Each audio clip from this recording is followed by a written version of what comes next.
Bueno, vamos a iniciar la tarea de hoy. Un día como viernes para nosotros siempre es un día de fiesta, porque los amigos nos visitan, es un momento para que nosotros disfrutemos primero de su amistad, de su compañía, y después del conocimiento que todos ellos pues nos transmiten a través de las conferencias, de las charlas, de todo aquello que significa pues el saber. En esta tarde pues tenemos la compañía de nuestro amigo Juan Ignacio Cuesta. La mayoría de vosotros ya le conocéis. Él es periodista, espeleólogo, investigador, escritor, en fin, músico, multitud de cosas que a lo largo del tiempo pues ha ido acumulando con esa inquietud que él tiene de manera innata y que refleja pues los libros que ha escrito. El último de los que ha escrito se llama Lugares a evitar, así como otras veces escribió Lugares de poder, pues este ha escrito Lugares a evitar, que es este librito que tenemos aquí, que le han dado el premio de la revista Enigmas de este año a la mejor obra y que fue presentado concretamente el miércoles pasado. En él habla de temas pues muy interesantes relacionados con todo aquello que a nosotros nos gusta, que es las cuestiones del misterio, y os lo recomiendo porque es un libro muy ameno, donde habla de cosas estupendas y donde vamos a disfrutar pues a través de las líneas de sus páginas. Bueno, la conferencia ya veis el tema que nos va a poner: alumbrados, iluminados y quietistas. Bien, yo creo que debemos de recibirle como siempre lo hacemos, después de darle las gracias, como siempre, a Juan Ignacio, porque es una persona verdaderamente muy ocupada. Sabéis que escribe en Más Allá, en Enigmas, en Año Cero. Aparte, es un colaborador de La Rosa de los Vientos, es uno de los puntos más importantes de la escóbula de la brújula, y el hacer su presencia aquí en esta tarde, pues para nosotros pues es de agradecimiento y sobre todo pues de la amistad que desde hace tantos y tantos años nos tiene a todos los que estamos aquí en esta casa. Juan Ignacio, muchísimas gracias por estar aquí.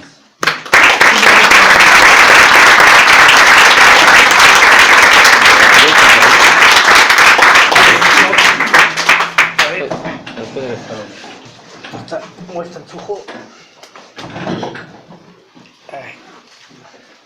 A ver cómo coloco yo las cosas.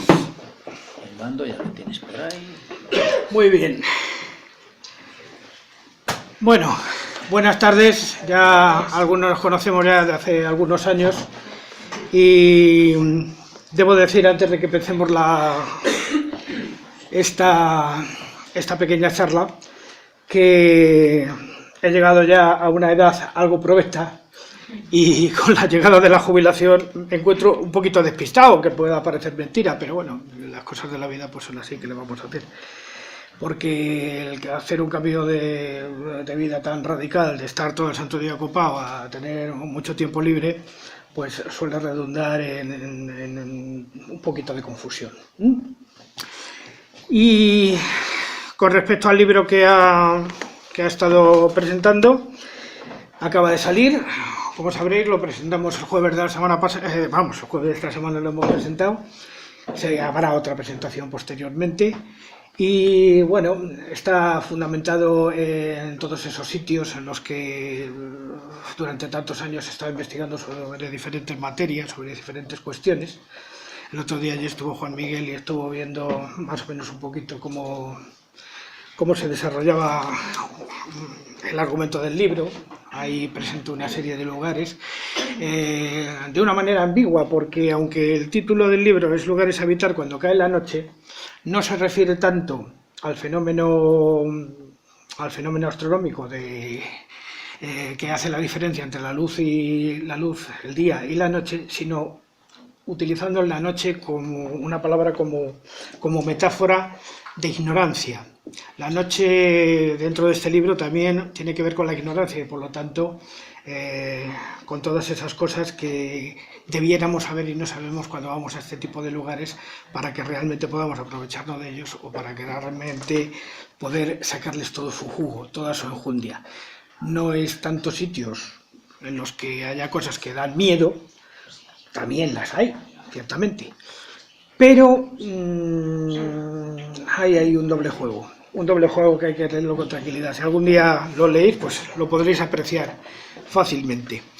Y dicho esto, pues vamos a empezar con el contenido de esta pequeña charla que quiero dar lo mejor posible, a ver si soy capaz de darle condiciones. Vamos a ver, alumbrados, iluminados y quietistas en el siglo de oro. Antes de... A ver. ¿Puedes hablar un poquito más alto por el micrófono? Más alto. A ver, lo intentaré. No se oye. Bueno, procuraré hablar un poquito más alto. Bien, antes de que entremos en materia, veréis que en la carátula de la presentación he colocado una figura de un hombre. Veis que está en una cueva con un ave que se le acerca. Este es una representación de San Jerónimo. ¿Y por qué le traigo aquí? Porque San Jerónimo es un antecedente total de todo lo que vamos a hablar. Algunos santos de la Iglesia, como veremos posteriormente, consiguieron su condición de tales a través de renunciar al mundo, renunciar a todo lo que significaba la riqueza, a todo lo que significaba tener poder, y retirarse a diferentes lugares, en donde está el antecedente fundamental de lo que vamos a ir viendo posteriormente. ¿El mando dónde me has dicho que...? Ah, aquí. Bien. Veamos. Ah, muy bien. Perfecto.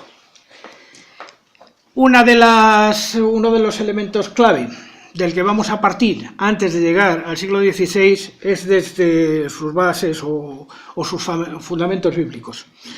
Aquí en esta imagen veréis que he situado las tablas de la ley sobre el monte Sinaí. ¿Por qué? Porque quizá dentro de la literatura religiosa de todos los tiempos y de todas las grandes religiones, el evento fundamental que nos lleva a la retirada como metáfora o la retirada como forma de llegar al conocimiento es la que se produce teóricamente, porque claro, tampoco lo sabemos exactamente. La Biblia no deja de ser un libro que no tiene una gran demostración. Dicen los que lo compilaron que se trataba de la palabra de Dios, pero claro, la palabra de Dios resulta que tiene dos fuentes, según el antropólogo James Fraser, totalmente distintas. Hay dos partes que se reconocen en la Biblia como fuentes fundamentales de conocimiento. Si nosotros vemos, por ejemplo, el Génesis, vemos que en sus primeros capítulos ya vamos a encontrar una pequeña diferencia, por ejemplo, en el hecho de que en uno de los versículos Eva, la madre de todos los hombres, recibe la vida a través de un soplo sobre una pella de barro. Y sin embargo, en el otro caso, parece ser que nace de la costilla de Adán. ¿Esta contradicción cómo se puede ver? Bueno, pues según, vuelvo a decir, antropólogos o investigadores como James Fraser, en principio existen dos documentos, uno que sería el documento yavista y otro el documento sacerdotal. El documento sacerdotal, el que utilizaban los rabinos, tiene una orientación o ha sido traducido de una cierta manera directamente de lo que es el Pentateuco. El Pentateuco, que es una parte importante del Talmud, que es parte el libro sagrado del judaísmo. Y esa pequeña contradicción nos hace pensar que realmente estamos ante metáforas. Evidentemente, si nosotros aceptamos, y esto vale como reflexión, que en el Génesis se dice que la tierra se hizo en 6 días, evidentemente no estamos hablando de días en el sentido que nosotros entendemos como habitual, porque claro, si la tierra se hizo en 6 días, si nos enfrentamos al hecho del universo, ¿cómo sería? Sería completamente distinto. El universo es anterior a la Tierra, por lo tanto no se puede hacer en 6 días la Tierra, tendría que ser en global, se debería referir a la creación, pero la creación sabemos perfectamente, y gracias a los conocimientos científicos en astronomía y a todo lo que hemos realizado en cosmología a lo largo del tiempo, que nada de esto pudo ser así, que los periodos fueron más dilatados y que, en fin, aparecieron una serie de elementos que están claros, como son las épocas geológicas, y en fin. No es nada que ninguno ignore, entonces, por lo tanto, tenemos que coger la Biblia y todos sus pasajes como una referencia teórica más bien que nos sirve para orientarnos, pero realmente no podemos ir mucho más allá. En este caso concreto, ¿por qué traemos aquí el caso de las tablas de la ley y el monte Sinaí? Porque es una de las primeras, no sería la primera, pero sí que es una de las primeras retiradas que realiza uno de los patriarcas fuera de su ámbito habitual, en este caso para recibir la sabiduría. Según la Biblia, como sabéis, Moisés sube a lo alto del monte Sinaí y se enfrenta con una zarza que está ardiendo, desde la que Yahvé le habla y le da las tablas de la ley, que luego al bajar con su pueblo, él va a romper. Pero a mí no me interesa mucho la historia en ese sentido, sino simplemente el hecho de la retirada. ¿Por qué de vez en cuando uno tiene que retirarse para enfrentarse o para poder hablar con sus dioses o con los entes espirituales superiores? Pues parece ser que como un rito de iniciación totalmente necesario para trascender de alguna manera de la condición humana habitual a una condición superior. ¿Por qué? Pues porque los hombres tienen dentro de sí mismo una cierta esencia divina, y esa esencia divina hay que irla descubriendo poco a poco. Y claro, contar esto dentro de una asociación espírita donde lo trascendente es tan absolutamente fundamental podría parecer redundante. Pero bueno, nos vale de base para poder ir avanzando un poquito en este asunto. Así que de la Biblia vamos a pasar a la Antigüedad clásica y vamos a ver otros grandes retirados, que se fueron del mundo, digamos, se convirtieron en heterodoxos en su tiempo para alejarse de alguna manera de las doctrinas habituales. Allí a la izquierda veis arriba que tenemos el caso de Diógenes, metido como una especie de tonel, un hombre que se retiró precisamente para predicar la virtud. Le veis ahí rodeado de perros. Evidentemente la pintura es una idealización posterior, lógicamente, y tampoco tenemos claridad si lo de Diógenes es tanto un mito como la realidad de una persona, pero sí nos lleva a esta idea que hacemos de que en la iniciación es absolutamente necesario retirarse, y otros que abogaron también, los tenemos aquí en la Antigüedad clásica, por la retirada. Tenemos ahí, que podéis ver a Platón y Aristóteles, los dos padres de la filosofía clásica, de alguna manera. También en la escuela estoica, que funda Platón, también se recomendaba fundamentalmente a los que quisieran conocer los grandes misterios esa retirada. Y en la parte inferior vemos una idealización que se hizo en el siglo XVI de unos personajes que había en el mundo griego, que eran los gimnosofitas, que eran unos filósofos que filosofaban desnudos sobre los números, sobre la arena de las playas, tratando de descubrir precisamente en la estructura de los números y de las figuras geométricas la esencia de lo que significaba el alma humana. Como veis, está representado ahí abajo una especie de pirámide. No es una pirámide en sí misma, porque es un paralelepípedo de 3 lados en vez de 4, y hay unos números puestos, y veis ahí a los gimnosofitas haciendo sus giros, sus cálculos y sus cosas. Ahora ya digo que esto, lógicamente, es la interpretación que hizo Luca Giordano en el siglo XVI por instigación de quien le encargó la pintura, lógicamente, que fue Juan de Herrera, el arquitecto de San Lorenzo del Escorial. Y en este momento, para que esto no sea demasiado tenso, y porque yo tengo una tendencia a la verborrea verdaderamente desbordante, puedes ponernos el primer tema que tenemos en el disquito. Lo he traído a tenor de los clásicos que he colocado aquí en esta pantalla, porque son lo que llaman la Scatuli Carmina. Vamos a ver, en el siglo XIX, un compositor alemán, Karl Orff, descubre, le hacen llegar el descubrimiento en un monasterio de Baviera, en Alemania, la existencia de una serie de manuscritos que eran las Carminas Buranas, o sea, los cantos profanos medievales que se hacían. Pero este es mucho menos conocido. Esta obra, quien se la inspira, son los versos, se llama el Catuli Carmina porque son los versos que Cátulo, el poeta romano Cátulo, dedica a su amante Lesbia, que son los que estáis escuchando ahora. Lo que pasa es que en el trabajo que se hace en el siglo XIX por parte de Karl Orff, lo que se hace es repetir frases. No se hacen los poemas completos, sino repetir frases en función de conseguir una cierta estética. ¿Y por qué quería conseguir una cierta estética? Porque esta música, su potencia, el uso de la voz humana fundamentalmente, de voces jóvenes y de voces más adultas, lo que lleva es, de alguna manera, a que los oyentes o quienes están escuchando este tipo de música sean capaces de penetrar un poco más dentro de sí mismos y encontrar la esencia de su propia sensibilidad, en este caso representada por la sensibilidad de Cátulo escribiendo unos versos. Por eso lo he querido traer un poco y porque un poco de música de vez en cuando pues no nos viene nada más. Bien. Podemos irlo bajando un poquito y que se quede de fondo, Juan Miguel.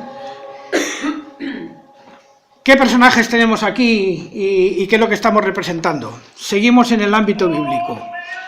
Ahí tenemos a...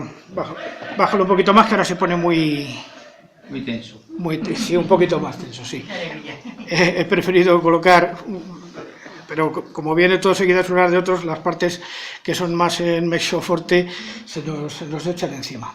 Bueno, allí a la izquierda tenemos a Elías.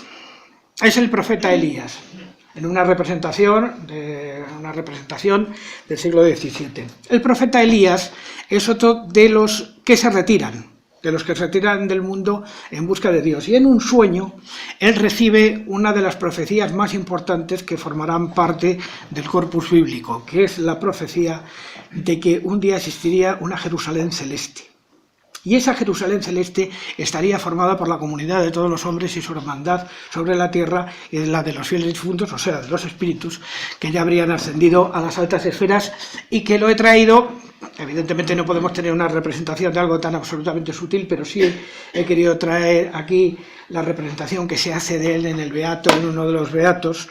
En concreto, este es el de Líbano, el de San Miguel de Escalada, no lo sé con precisión, pero es la representación que en la Edad Media se hace de la Jerusalén celeste. Como, digamos, una meta a seguir o algo que uno tiene que tratar de alcanzar en vida mediante la virtud y mediante la coherencia y la armonía. Aquí, pues, tenemos a otro de los retirados. De los retirados que luego dará lugar a una serie de sectas en el mundo hebraico que se juntan en los alrededores del Mar Muerto. En este caso concreto estamos hablando de las cuevas del Qumran. Las cuevas del Qumran, donde se recoge una comunidad de los que se llamaban los esenios, que están relacionados con los ritos del agua fundamentalmente, como rito lustral y como rito de purificación e iniciación. Aquí a la derecha, por ejemplo, tenemos una representación del mito ya neotestamentario que significaría el bautismo de Jesucristo por parte de San Juan el Bautista, porque se cuenta, la heterodoxia, digamos, que está un poquito en desacuerdo con el mundo judaico, dice que Juan el Bautista posiblemente era primo y pertenecía a la familia de Jesucristo, pero también era un iniciado del mundo esenio. Por lo tanto, utilizó un rito lustral, o el rito del bautismo, el rito del agua, precisamente para producir la iniciación. ¿Pero esto qué requiere? Requería también previamente de que el propio San Juan Bautista estuviera retirado de toda actividad, digamos, mundana, y lo hizo muy posiblemente, aunque no lo sabemos claramente, en las cuevas de Qumran, donde después, muchísimos años después, aparecieron estos textos, que son los manuscritos del Mar Muerto, que hacen una lectura distinta a la que nos presenta el Evangelio del mundo judaico de los primeros siglos, pero que sí nos refleja claramente esa costumbre que tenían en aquella época del retiro. Detrás de esto, evangélicamente, dentro del mismo Nuevo Testamento, he querido poner aquí la figura de lo que existe actualmente o que se atribuye los restos del portal de Belén. ¿Por qué? Porque si nos damos cuenta, ya vemos una extracción directa de un personaje simbólico o a la vez real, como parece que sucedió, que sería el propio Jesucristo. Jesucristo no nace en medio de una ciudad, no nace en algún sitio, sino que parece que tiene que cuadrar con el texto y con las profecías anteriores el hecho de que tuviera que nacer en un portal, en un lugar retirado y además despreciado de todo el mundo, con lo cual ya tenemos la retirada, la separación. ¿Por qué? Porque hay hombres que digamos que van por la línea totalmente ortodoxa y hombres que van por otra línea heterodoxa. Y en ese momento Jesucristo, cuando nace en el portal de Belén, ya presenta la heterodoxia con respecto al mundo que estaba. Si nosotros, por ejemplo, leyéramos ahora algunas recreaciones históricas o ficciones, como por ejemplo la que establece Robert Graves en Rey Jesús, tendríamos que él nos atribuye un origen distinto al que nos da el Nuevo Testamento a Jesucristo, porque Jesucristo, en la novela de Robert Graves, que digo, es una novela, nos parece como hermano de Antipater, que sería un hermano del rey Herodes Antipas. Entonces este Antipater habría sido realmente el padre de Jesucristo, por lo tanto la esencia divina de Jesucristo no habría existido, sino que sería un hombre como los demás al que luego se idealizó posteriormente. Porque sí que tenemos que darnos cuenta, y esto es importante a la hora de hacer un análisis de lo que sucedió posteriormente, de que todas las fuentes que nos llevan al conocimiento de toda esta época, de todos estos personajes y de todas estas doctrinas, parecen partir de un documento original que recibió el nombre de documento Q y que ha perdido, y que parece que está detrás de la elaboración de los 3 evangelios sinópticos, que son los que hablan de Jesús, de su familia, de su genealogía, y que son distintos del cuarto evangelio, que sería el de San Juan, que ya significaría una evolución teórica de esos textos anteriores.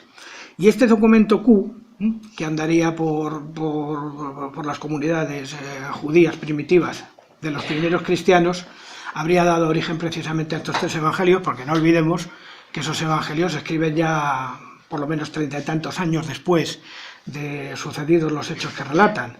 Por lo tanto, ya podemos presuponer que existió una manipulación posterior, posiblemente a través de la figura de Santiago el Menor, que era el jefe de la iglesia de la iglesia que estaba en Jerusalén, y que además estaba opuesto a San Pablo, que lo que quería era que San Pablo, al no haber sido discípulo directo de Jesús, sino haber sido un cuéstor romano convertido, lo que quería es que el cristianismo se extendiera por todo el imperio, lo cual llevó precisamente luego, posteriormente, en época de Constantino, a la difusión por todo el mundo del cristianismo.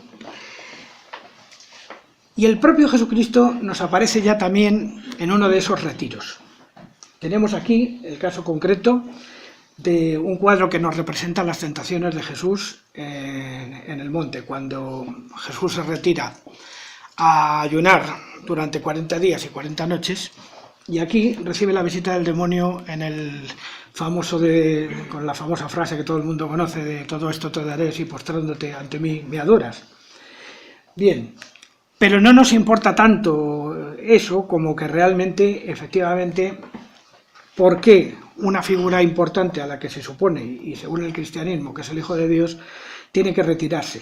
Tiene que retirarse, ¿por qué? Porque ya ha recibido una primera iniciación, que sería la del agua, que la ha recibido de San Juan Bautista, y ahora sería esta segunda iniciación, que sería la de la soledad, la del retiro, que luego es la que nos va a inspirar posteriormente el retiro que se hace ya prácticamente extenso en ciertas zonas del ámbito cristiano.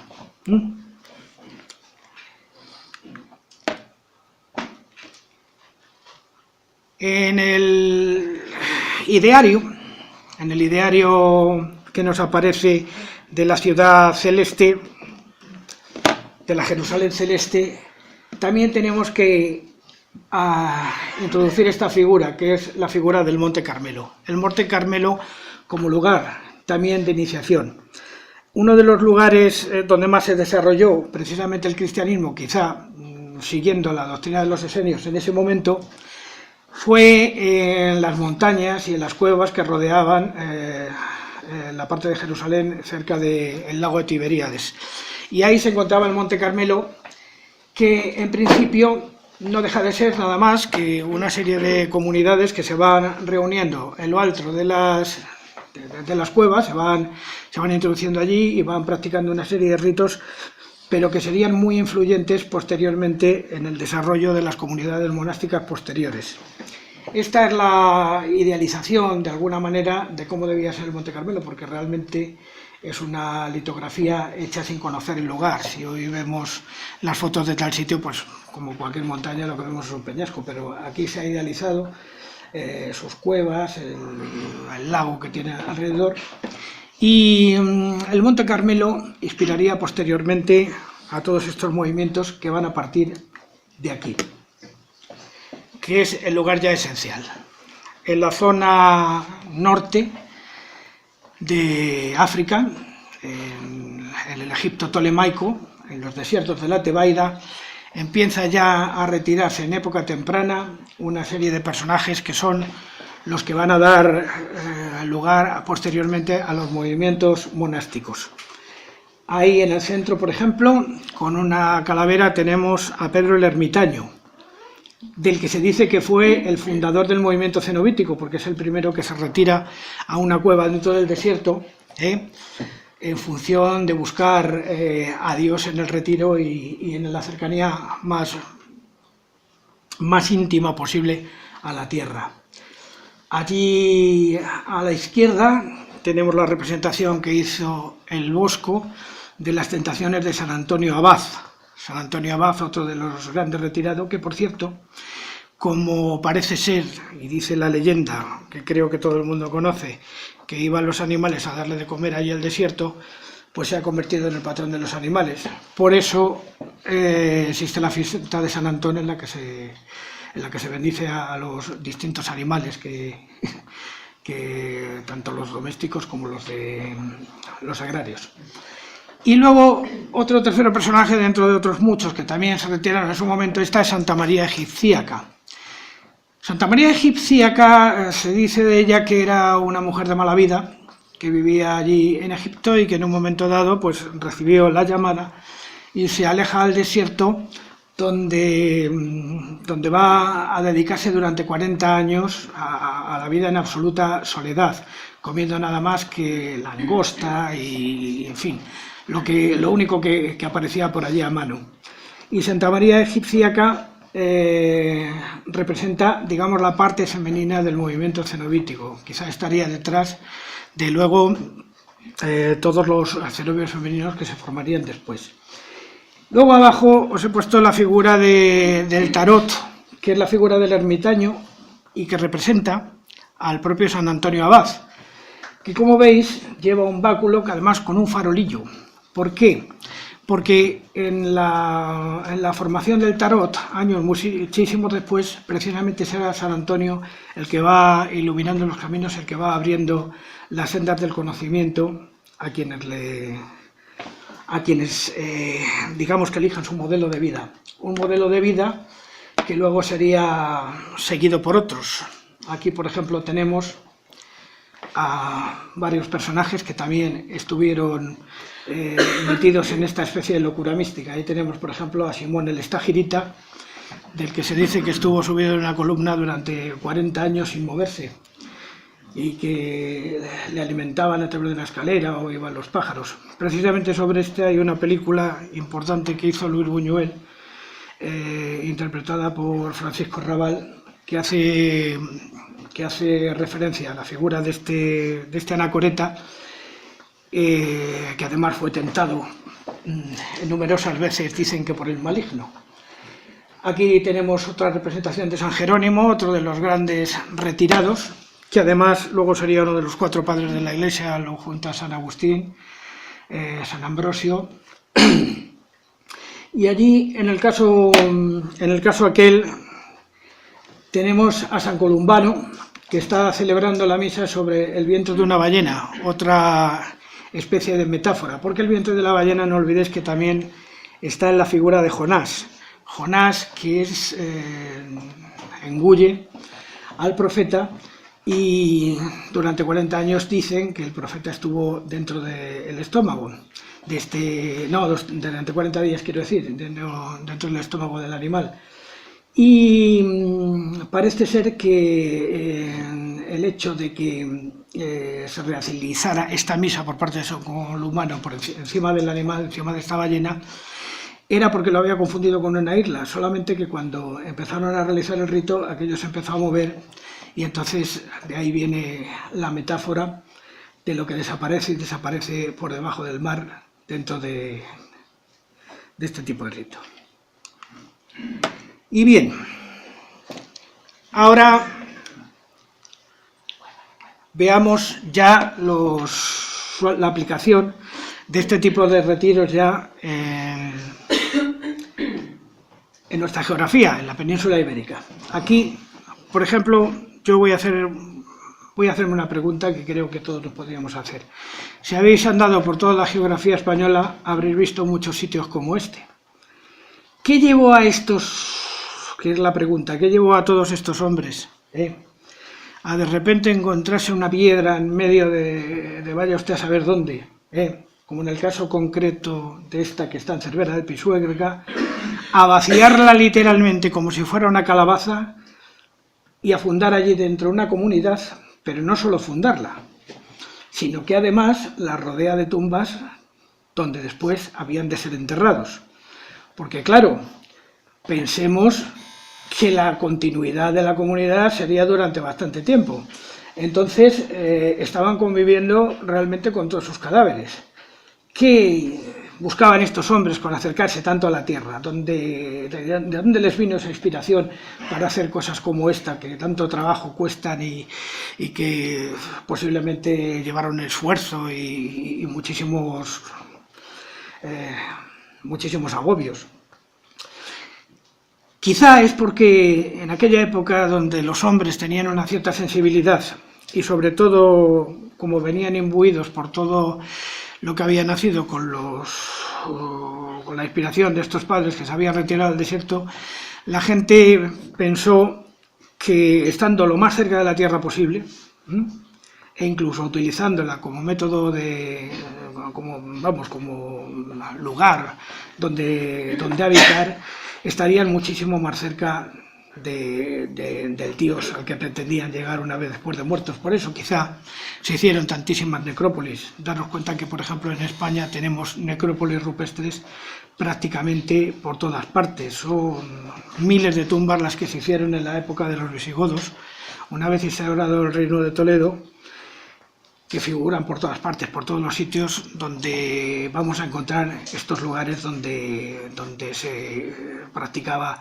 este tipo de vida absolutamente retirada y donde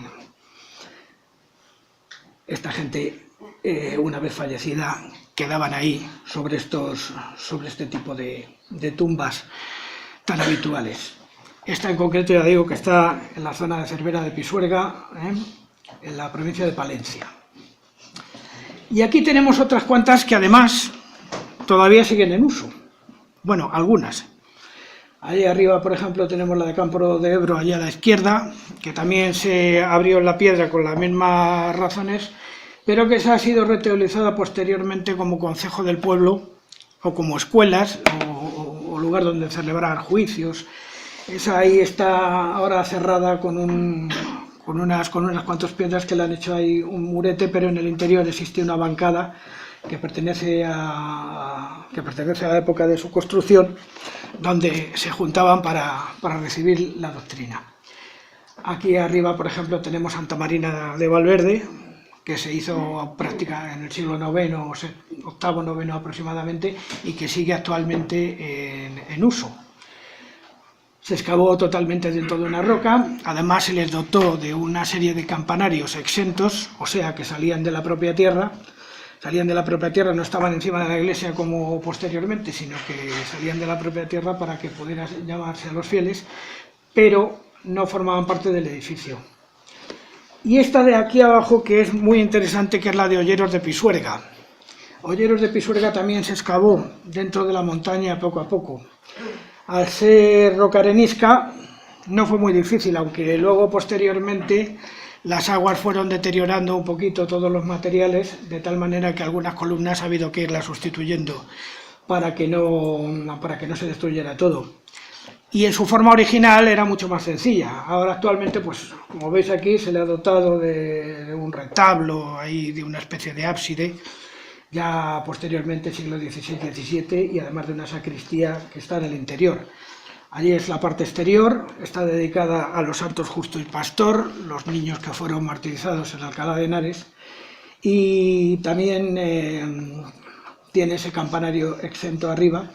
Y en la parte superior de la montaña, curiosamente, existe un importante castro de la época de tipo celtibérico, de los cuales se hizo la piedra que tiene el altar mayor dentro de este lugar. Bien, y de aquí si vamos a poner el siguiente, a ver.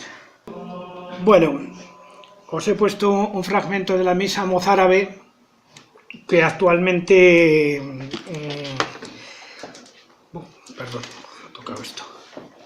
Un fragmento de la misa mozárabe. Vamos a ver, en esta época no solamente se desarrollaron este tipo de cenobios, del que vamos a ver ahora una evolución, que precisamente está representada en este lugar que vamos a visitar ahora, que alguno lógicamente conocerá, sino que además se dio una evolución de lo que es el canto religioso. El canto religioso monofónico de la época, digamos, alto medieval, nace fundamentalmente de lo que se llama el canto melismático que se celebraba en las sinagogas judías que llegaron a España, y de ahí, de alguna manera, se fue traspasando a través de distintos mecanismos que no conocemos muy bien a lo que serían los templos que se desarrollaron ya al principio de la época románica, en la Alta Edad Media. En concreto, en este caso, vamos a tener a otro eremita visigodo muy importante para la historia de España, que sería San Millán, que en el pueblo actualmente de San Millán de la Cogolla creó el monasterio de Suso, que es este que vemos aquí arriba en dos imágenes, ahí su interior y ahí donde vemos la arqueta donde están las reliquias del santo. San Millán o San Emilián, porque en aquella época los visigodos estaban ya muy mezclados con los hispanos romanos, por lo tanto era bastante normal que se heredaran los nombres que venían ya que venían tradicionalmente del mundo romano. San Emilián crea este primer cenobio donde se junta con una serie de discípulos en unas cuevas de la montaña, unas cuevas que están justamente hoy día en el interior del templo que se hizo después. San Millán se junta aquí con otros compañeros, con Santa Oria, Santa Potamia y algunos de sus discípulos, y van desarrollando, digamos, los primeros escarceos de los que serían los textos que luego significarían la evolución del lenguaje que se habla, del latín que se hablaba en el mundo hispano-romano hasta el castellano. De hecho, las glosias emilianenses, también las silenses, pero fundamentalmente las emilianenses, que son unas anotaciones al margen en los libros religiosos que se utilizaban en San Millán de Suso, que es este monte, que es este monasterio, son las primeras palabras que tenemos, tanto en euskera como en castellano, registradas. Y en estas iglesias, en estos santuarios, se conocieron precisamente los primeros cantos de este tipo, como el canto mozárabe, que en principio estaba dividido en varias partes. O sea, había 3 escuelas fundamentales, que era el canto ambrosiano, el canto romano y el canto mozárabe. El canto mozárabe, que era realizado pues por los árabes que se habían convertido de alguna manera, pero que cuando llega San Gregorio lo reduce todo al canto gregoriano, suprimiendo todos. Sin embargo, sí que se establece una directiva que dice que el canto mozárabe podría ser utilizado única y exclusivamente en la ciudad de Toledo. De tal manera que hoy día la misa mozárabe todavía se realiza en Toledo y allí podemos ir a verla, porque es uno de los tesoros culturales que tenemos en este país y el único sitio donde lo podemos ver es allí.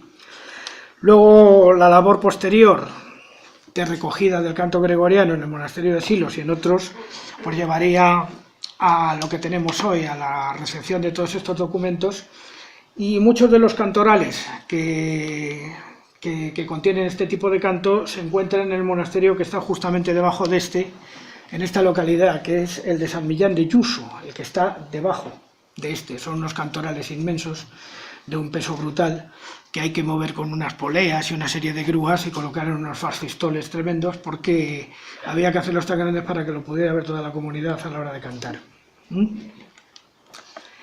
Bien, aquí tenemos otro lugar magnífico a visitar, de retiro y antecedente de lo que sería luego en el siglo XVI, que es la ermita de San Frutos del Duratón, que seguramente alguno también conocerá aquí, porque es un lugar bastante común.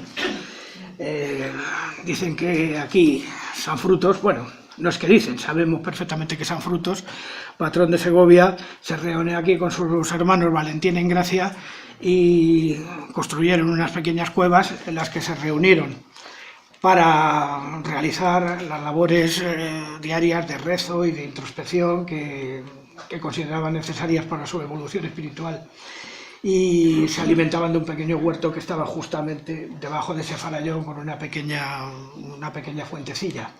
Además, aquí en la parte izquierda dice la leyenda que cuando vinieron los musulmanes persiguiendo a toda la gente que había en la región, aquí se refugiaron, y entonces San Frutos, cuando ve que ya el asalto es inminente, da un golpe con el báculo en el suelo y entonces abre una gran grieta por la cual los musulmanes no pudieron pasar. Evidentemente este edificio es posterior, porque este edificio luego ya es construido posteriormente por los monjes de Santo Domingo de Silos, transformándose en el priorato de San Frutos del Duratón. Este lugar además tiene leyendas muy curiosas, porque además debajo del altar mayor hay una especie de piedra por la que se puede pasar así cuando uno tiene problemas de riñón. Que tú eres de allí, pues mira, pues lo conoces. Está muy cerca de Sepúlveda, se puede llegar desde varios sitios y además luego tiene lugares alrededor, aparte de una naturaleza absolutamente desbordante, que significa todo el cañón de las hoces del Duratón. Vamos a poder ver allí buitres y vamos a poder de todo, y además algunas cuevas, como por ejemplo la de los 7 altares, que está cerquita. Bien, ¿qué se incorpora? ¿Con qué convive todo este tipo de elementos en la Alta Edad Media? Pues con la aportación que nos viene de Oriente a través de lo que fue la invasión, bueno, la supuesta invasión que sucede en el año 711 de los musulmanes, que no fue tal y como se nos ha contado, porque realmente los primeros que vienen a luchar contra Don Rodrigo serían los vándalos y los bereberes que estaban en el norte de África, a los que luego sí, efectivamente siguieron los musulmanes, que ya siguieron imparables hasta llegar a Cantabria.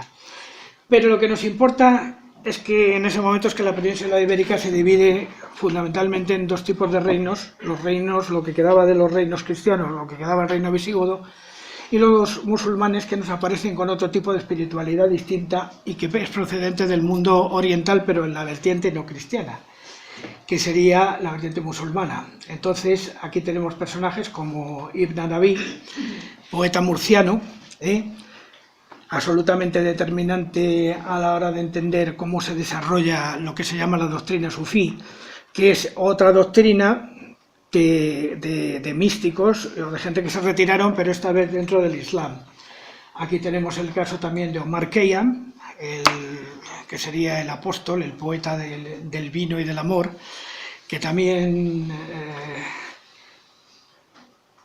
nos regala o nos ha dejado una serie de textos que nos inducen a encontrar a nuestra propia esencia dentro de nuestra propia sensibilidad, mediante el retiro interior.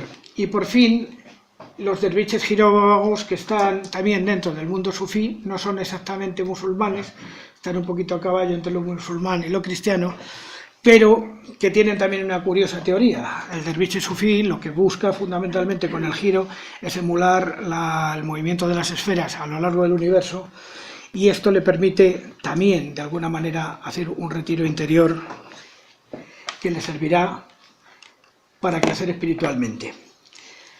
De aquí he querido saltar hasta la figura de San Francisco de Asís. ¿Por qué?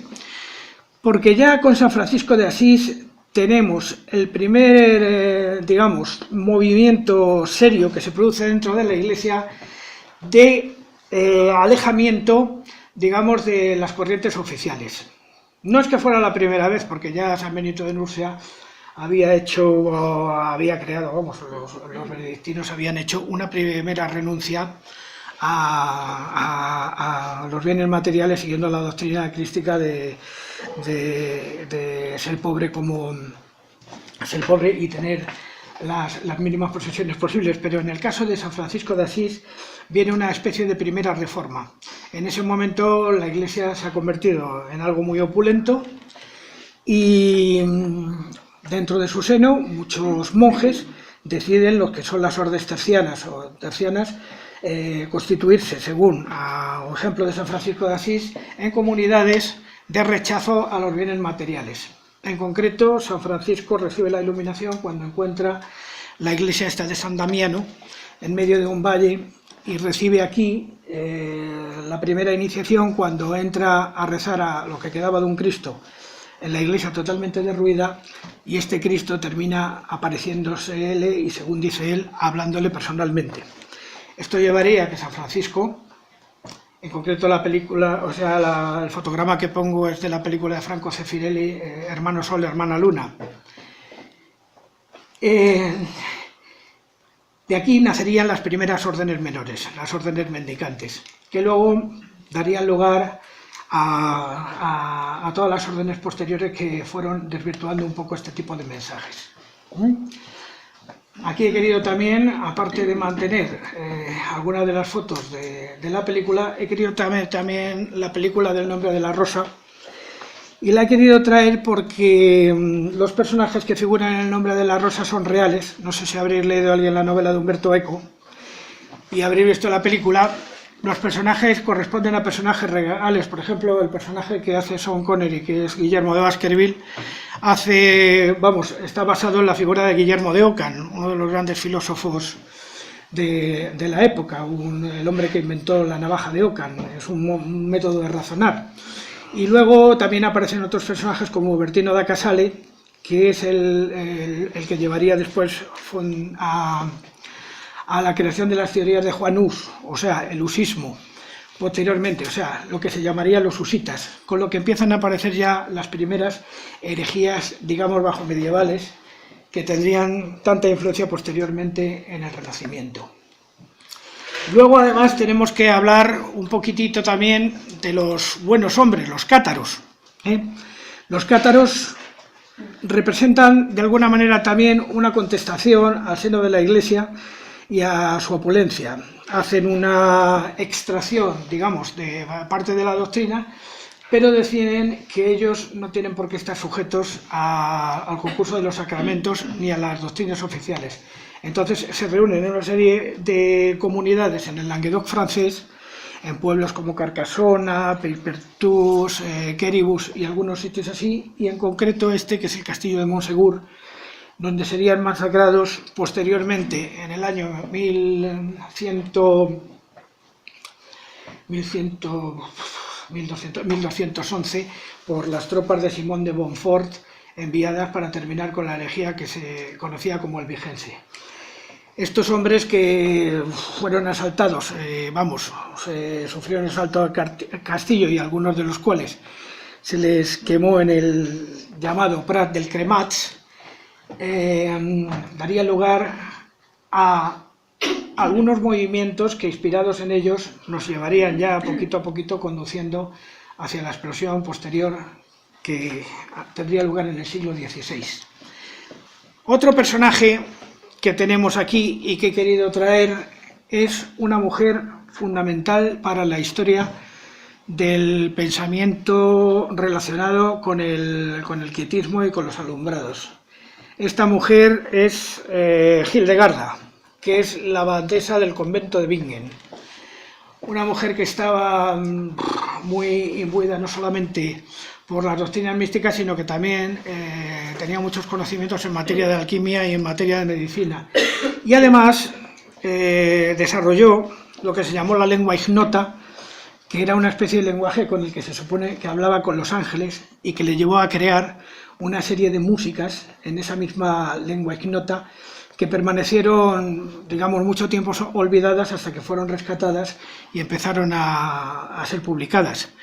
Bien, estas músicas actualmente se pueden conseguir fácilmente. Están no solamente en internet, sino también en discos en muchos sitios. Hildegard de Bingen es autora de un libro importantísimo que es el Escivias. El Escivias, que fue un libro en principio condenado por la Iglesia, hace una serie de descripciones de lo que eran sus visiones interiores. Ahí veis unas partituras de la lengua ignota, de lo que estábamos escuchando, y algunas de las ilustraciones con las que ilustró el Escivias. Un libro fundamental que luego daría lugar a muchísimos estudios posteriores y que llevarían al desarrollo de todas estas cosas. Porque inmediatamente después de la aparición de este tipo de movimientos, empiezan a aparecer las mujeres heterodoxas en el mundo de la Iglesia a funcionar por su cuenta. En este caso concreto estamos hablando de las beguinas o begardas, que aparecen más o menos en el siglo XIV, escindidas de alguna manera de la doctrina oficial de la Iglesia. Las beguinas o begardas son mujeres religiosas, pero que van por libre. No practican el ir a las iglesias, ni practican la oración ostentosa, sino que hacen la caridad simplemente por hacerla, o lo que practican es la oración interior.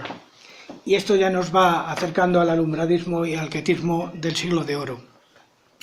Las beguinas y begardas fueron perseguidas por la Iglesia, precisamente, aunque todavía el movimiento no era lo suficientemente llamativo como para considerarlas herejes, pero sí se las consideraba fuera del sistema, y entonces, por lo tanto, fueron perseguidas en muchísimos lugares por estas razones. No constituían comunidades en concreto, sino que eran aportaciones, digamos que iniciativas voluntarias, con las cuales se iban sumando. Y casi simultáneo, y ya con el final con la instauración de todo este tipo de movimientos, ya llegamos al siglo de oro, donde nos vamos a encontrar los principales personajes de la mística cristiana. En este caso concreto, este es Fray Juan de Santo Matías, más conocido como San Juan de la Cruz.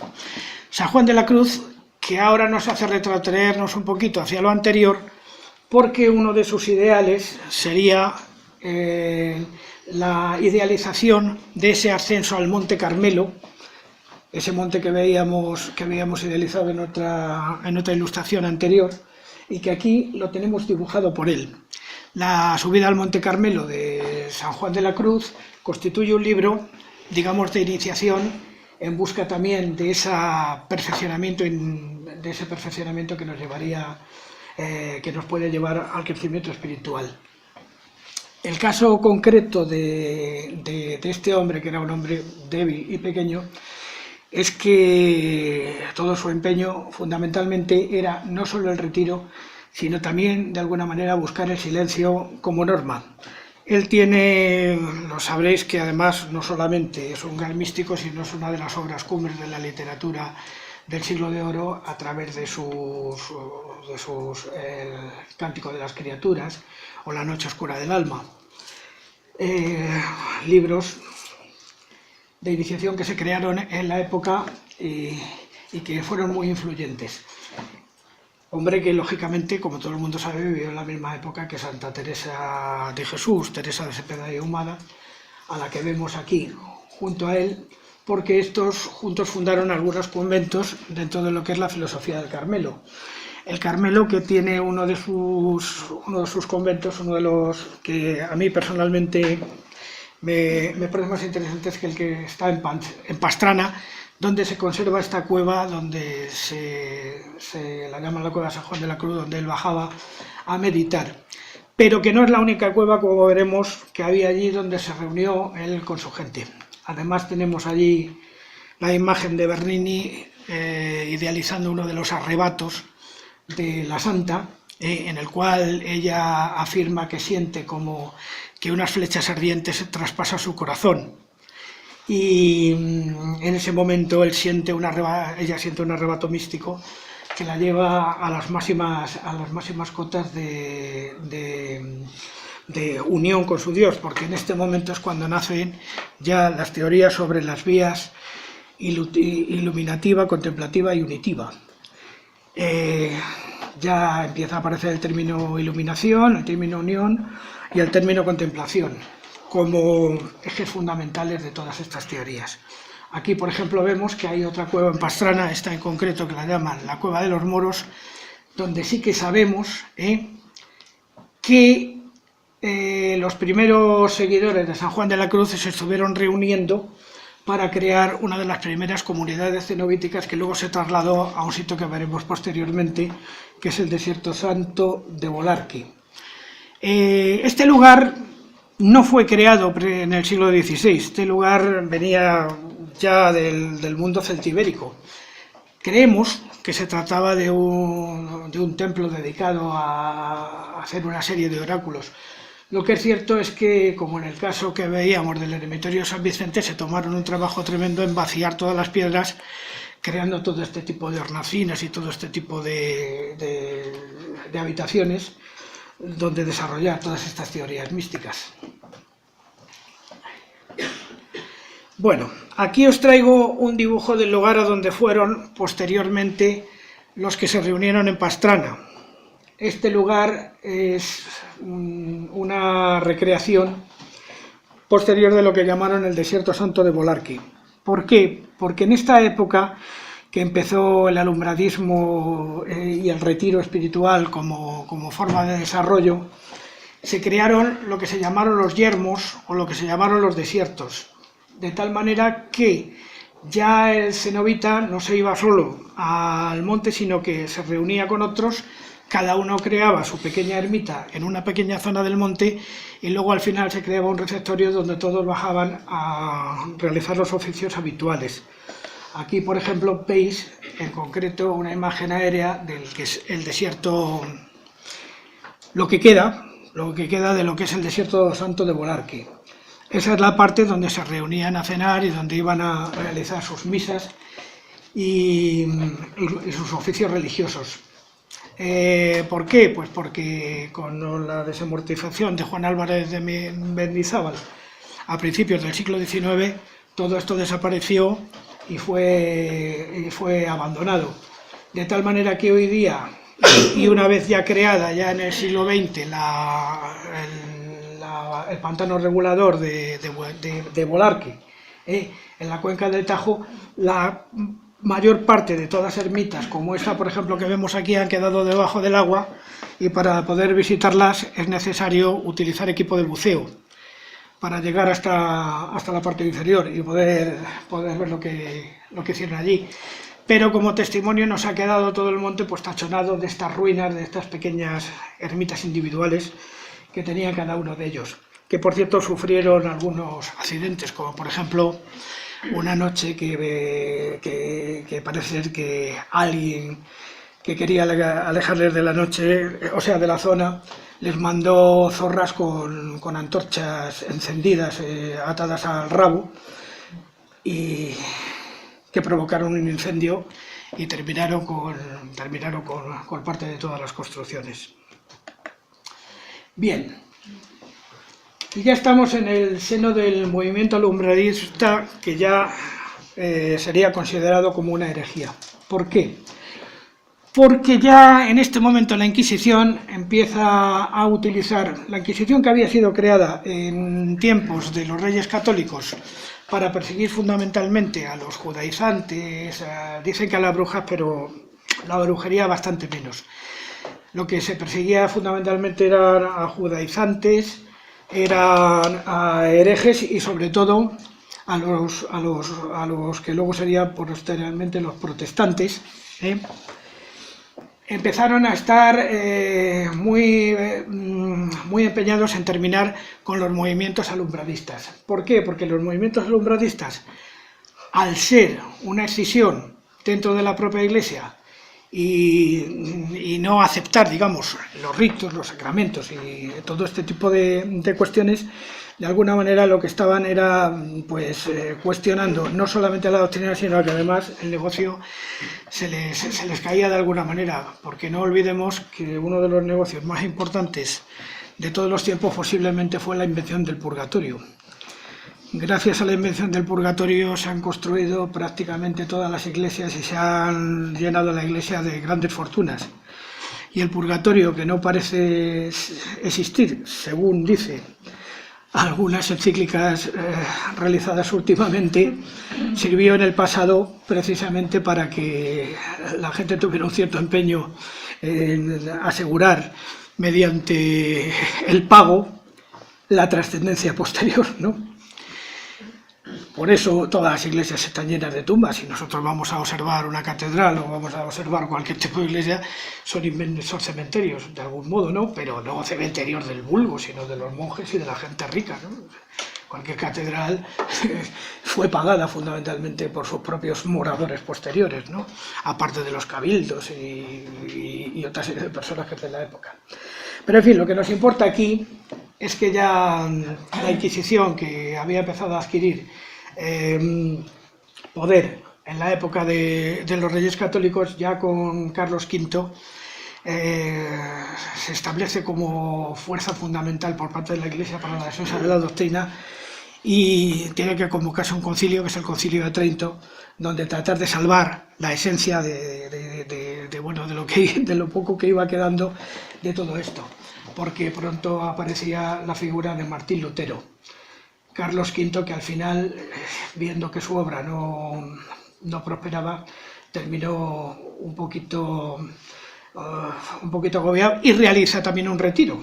De alguna manera se retira al monasterio de Yuste, en la provincia de Cáceres, donde pasaría sus últimos días y donde dicen que se inspiró también en las palabras de Fray Luis de León, en esas poesías que dicen: bienaventurado el que sigue la senda por donde han ido los pocos hombres sabios que en el mundo han sido, y que están inspiradas a su parte en el Beatus Ile de Horacio. Muy bien, vemos aquí unos cuantos místicos y alumbrados de la época, como por ejemplo San Pedro de Alcántara, o aquí Jan van Roystek. San Pedro de Alcántara, que por ejemplo se dedicó su vida a vivir debajo del hueco de la escalera. Allí vivía y hacía todo prácticamente, no salía nada más que para rezar y para realizar sus misas y sus oficios. Entonces vivía en un cuarto muy pequeñito en ese monasterio que veis ahí, que todavía se conserva. ¿En qué consistía fundamentalmente esto del alumbradismo y el quietismo? Bueno, pues consistía fundamentalmente en que estos hombres se dejaban. No se trataba de rezar, no se trataba de hacer una religión activa, sino todo lo contrario, hacer una religión introspectiva, interior. La oración tenía que ser interior y no tenía que ser verbalizada. ¿Eso qué es lo que pasa? Que luego, posteriormente, fue derivando hacia fenómenos que llamaron ya parte de la Inquisición, no solamente por ya la componente que hemos comentado de tipo económico, sino además porque fueron muy llamativos en su época. La época, que vuelvo a decir, donde nos aparecen Martín Lutero, donde nos aparece Erasmo de Rotterdam y donde aparecen los primeros procesos dedicados a la persecución de los alumbrados y quietistas que había por toda la geografía española. En el caso concreto, aquí traigo una ilustración que se supone que recrea el caso de los alumbrados de Llerena. Los alumbrados de Llerena, que fueron perseguidos por la Inquisición porque se negaban totalmente, pues no solamente a recibir sacramentos, sino que además tenían grandes arrebatos místicos que de alguna manera asustaban en ese momento a la Iglesia. Los alumbrados de Llerena, además, se juntan a la historia de otros alumbrados, como por ejemplo la María de Cazalla, que era de la localidad de Cifuentes, en Guadalajara, que ella se consideraba a sí misma una mujer beata y piadosa, pero fue perseguida con la Iglesia como todos los demás. Y en concreto los de Llerena, de los que posteriormente sabemos que fueron emparedados. Aquí, por ejemplo, podemos ver los restos de sus cráneos, que pertenecían a las momias de los alumbrados de Llerena y que aparecieron años después cuando se cayó una de las paredes de la iglesia mostrando ese contenido macabro. Y bien, estamos ya en pleno siglo XVI, para comentar otro de los fenómenos que también se dieron en la época. Este en concreto, capitaneado por una mujer que se llamaba Lucrecia de León, que tiene una serie de visiones, en la que profetiza que el gobierno de Felipe II, o el reinado de Felipe II, caería a manos de una coalición entre los ingleses, los musulmanes, o sea, los turcos en concreto, y los herejes que venían de Flandes. Porque daros cuenta que un imperio tan grande como en español en aquellos momentos tenía todo, tanto católicos como herejes. En España estaban los ultracatólicos y en Flandes estaban los herejes. Entonces gobernar todos estos territorios pues resultaba un poquito complicado. Y en este caso concreto nos aparece una mujer relacionada con este lugar, que es Lucrecia de León. Lucrecia de León, con sus profecías, alerta de alguna manera de que el reino va a sufrir, o sea, el rey Felipe II va a sufrir grandes desgracias, y aúna su movimiento al que entonces sería arquitecto del monasterio del Escorial, que sería Juan de Herrera, que es que lo tenemos aquí en este cuadro. Juan de Herrera, que crearía o que participaría en un movimiento que se llamó la Congregación para la Nueva Restauración, que tendría como fin, de alguna manera, construir una cueva donde se salvaran de este desastre que se iba a producir. Esa cueva, que sería la cueva de Sopeña, que no ha sido encontrada todavía, sería mandada volar por Felipe II. Pero se sospecha que está relacionada con esta que tengo aquí, que es la Fuente Grande de Ocaña. La Fuente Grande de Ocaña, que tiene una serie de túneles y laberintos interiores que llevan a una serie de cuartos que están allí escondidos, donde se supone que se reunían los de la Congregación para la Nueva Restauración, que incluso tuvieron a un personaje que le hizo, que pretendía ser el heredero del trono de Felipe II, que fue Miguel Piedrola y Beaumont, un navarro que decía que venía de la dinastía de los Albret y que quería aspirar al trono. Bien. Seguimos con gentes que se han retirado o que se retiraron en búsqueda de la quietud interior. Este en concreto es el santuario, una ermita que existe actualmente, que es la ermita de Bella Escusa, que está en el Valle del Tajuña. Esta ermita fue en donde se reúnen una serie de hombres a cuenta de un milagro que está reflejado aquí, en el que vemos a la Virgen que se aparece a dos cazadores que se estaban peleando, que pertenecían a la Orden de Santiago. Dice la leyenda que precisamente lo que les dijo la Virgen a estos cazadores es que les iba a dar una buena excusa para que no una bella excusa para que no pelearan, y por eso se crea el santuario de Bella Excusa, que sería el inicio de la orden jerónima, que luego se extendería por todo el mundo. Serían, por ejemplo, los que llevarían toda la parte religiosa en el monasterio del Escorial, o también en el monasterio de Yuste, que hemos visto antes, encabezados por la figura de Fray José de Sigüenza, que es el cronista del monasterio y de toda esta época. Más personajes de esta época de retiros, pues un personaje fundamental es María Jesús de Ágreda, que supongo que ya aquí todo el mundo más o menos ha oído hablar de ella, una mujer que vivía en un convento en el pueblo soriano de Ágreda, y de la que se dicen que se bilocaba para ir a evangelizar a los indios cumanos que estaban en los desiertos de Nuevo México, del que ha hecho Javier Sierra, que habrá venido por aquí, una novela que se llama La Dama Azul, que por cierto se acaba de publicar en Japón. María Jesús de Ágreda parece ser que desde su celda del convento de Ágreda era capaz incluso de dominar la política de su tiempo, porque fue muy influyente en la política de Felipe IV, que es uno de los asesores de Felipe II. Otro personaje retirado e importante fue el bibliotecario del monasterio del Escorial, que es Benito Arias Montano, que se reunía en la Peña de Alájar, de vez en cuando se marchaba por allí, y le tenía que ir allí a buscar Felipe II para sacarle y llevársele a trabajar otra vez. Y ahí tenemos a Miguel de los Molinos, el que está allá a la izquierda, que es el padre del quietismo, que lo pasarían por la hoguera. En fin.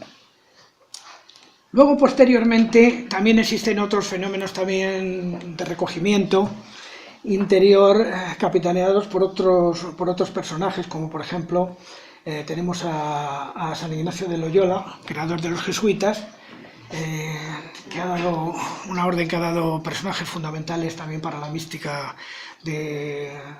no solo del siglo XVI, sino los posteriores, como por ejemplo Athanasius Kircher, una especie de sabio alquimista que trabajó de todo, hizo libros sobre música y sobre todo tipo de cosas. Es el padre, por ejemplo, de una serie de elementos que nos llevarían a la creación de la música que llamamos clásica posterior, a través de una obra que se llamó La Musurgia Universalis. Bueno, pues todos estos movimientos quietistas, alumbradistas y místicos de todo tipo ya nos llevan en el siglo XX a la aparición de lo que serían las doctrinas teosóficas. Aunque hay gente que no establece cuál es la relación que existe entre unos y otros, sí que están detrás de todo esto. ¿Por qué? Porque coinciden de alguna manera en sus objetivos y en las cosas que pretenden obtener. En concreto, el movimiento teosófico de Elena Petrovna Blavatsky, que nace en el siglo XIX, que tiene destacados miembros, como por ejemplo Mario Rosso de Luna en España, un cacereño, desarrollaría una serie de teorías místicas que ya harían el sincretismo entre lo oriental y lo occidental, al que se unirían diversos personajes, como por ejemplo el cantante Donovan, y que establece que existiría una ciudad, un sitio donde estarían los grandes sabios de la humanidad y desde donde nos están dirigiendo a todos. Evidentemente esto no es nada más que una teoría. Aquí esa recreación de Shangri-La es evidentemente totalmente ideal. Lo que sí dicen es que este hombre que tenemos aquí, que es Georges Gurdjieff, a finales del siglo XIX, principios del XX, sí fue capaz de encontrar, digamos, el camino que iba hasta este recinto secreto que estaba supuestamente en los Himalayas.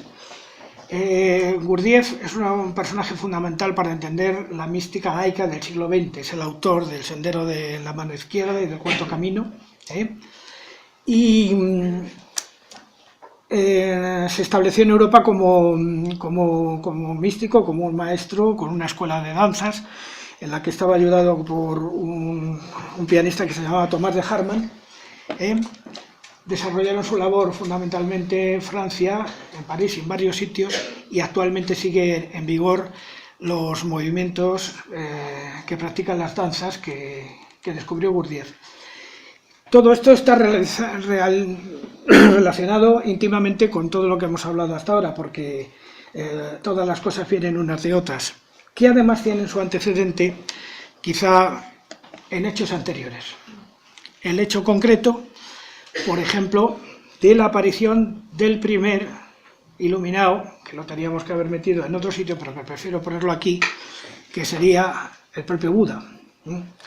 El propio Buda, que es una figura del siglo VI a.C. de la India, que se difunde por toda Europa y que también de alguna manera establece un sistema filosófico de retiro que luego se llevaría a sus máximas cotas en lugares como, por ejemplo, en el Palacio del Potala, en el Tíbet, ya mucho tiempo posteriormente. Aquí, en el Tíbet, en las tierras altas, donde se dicen que estaban los maestros, donde se dice que se conserva el conocimiento, o se conservó hasta que los chinos entraron, estaban las bibliotecas donde se conservaba todo el conocimiento importante a nivel espiritual de la historia de la humanidad, es donde se desarrolló la doctrina lamaísta. Hoy día el Dalai Lama tiene que vivir fuera porque los chinos han ocupado esto y tal, pero bueno, se han extendido por todo el mundo y sobre todo sus teorías y sobre todo sus métodos y formas de meditar. Meditar, tal y como había establecido que se conseguía la iluminación o el samsara, Sakyamuni, nuestro padre Buda, también conocido como Siddhartha Gautama, y que han llevado al desarrollo de las escuelas filosóficas budistas posteriores, de las cuales la que más me interesa por su relación con el alumbradismo del siglo XVI, que son las doctrinas Zen. La doctrina budista Zen es muy extensa y muy simple a la vez, pero bueno, he traído aquí simplemente un par de elementos que nos sirvan para conocer un poquito sus cuestiones. Por ejemplo, el desarrollo de los jardines Zen, que son jardines que están construidos de tal manera que solamente con contemplarlos uno ya es capaz de encontrar su propia entidad interior, su Dios interior. O, por ejemplo, el arte caligráfico japonés, que también es un arte Zen, en el que se desarrolla con la siguiente técnica. Consiste en preparar un papel de arroz con un rito muy complejo, en un cuarto muy perfectamente organizado y muy perfectamente ventilado, y el artista, una vez tiene las tintas y tiene el papel delante, tiene que estar meditando hasta que es capaz de visualizar o de hacer o de poseer interiormente lo que quiere pintar, y de repente tiene que lanzar los pinceles y en unos segundos, con 3 o 4 pinceladas, realizar este tipo de paisajes con los cuales poder luego posteriormente meditar y llegar a obtener un estado de introspección importante. Y bien,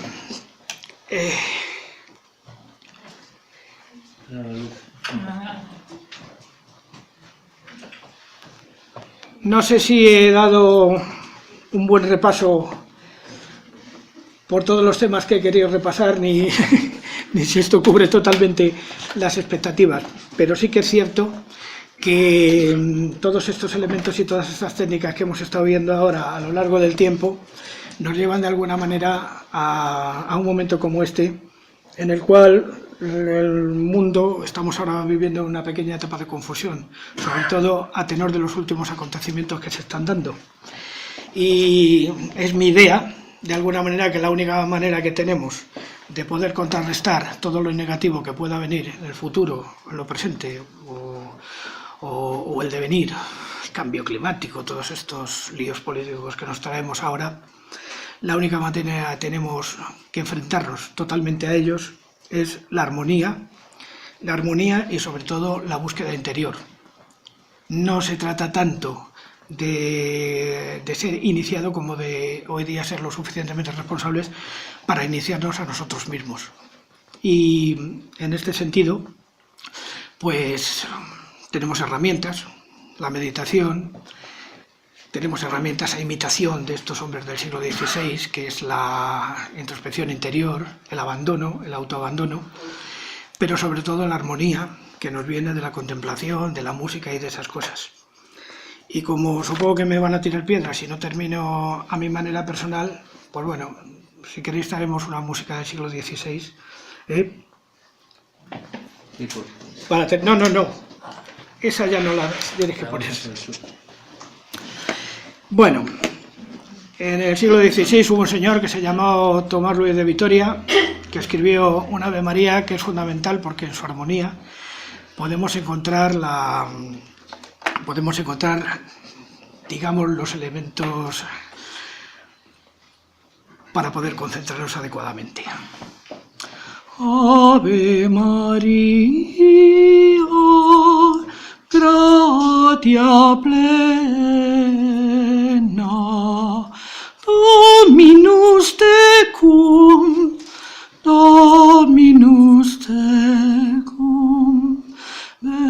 benedicta tu in mulieribus, et benedictus fructus ventris tui, Iesus Christus.